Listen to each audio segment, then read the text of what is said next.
Alright, the third most missed question was another old one, but a good one. The function f is defined by the given function, and it wanted the points that have the property that the line tangent to f at that point has a slope of 1/2. Alright, so the derivative gives us the slope of the tangent line. So we're going to say f prime of x. This is a quotient rule. So we have low d high minus high d low all over low squared. Alright, now I'm going to clean that up just a little bit. So I've got x plus 2 minus x. So that's going to be 2 over x plus 2 squared. I lost my squared there at the bottom. Alright.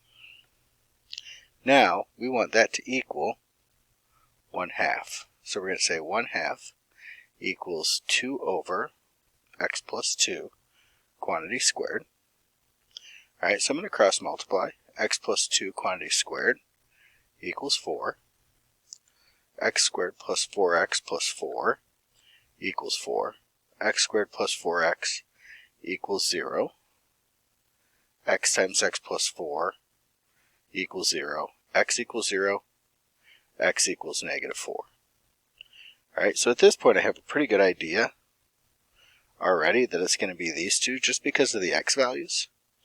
But I can always go back in and I can double check and just make sure, right, what the other ordered pair is. So it's points on the curve.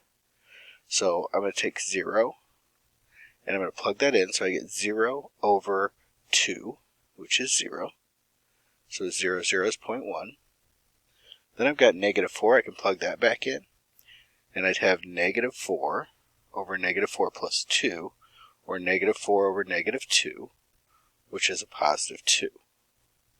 That gives me 2 points. Correct answer is C. Hope that helps. Thanks again for all your hard work.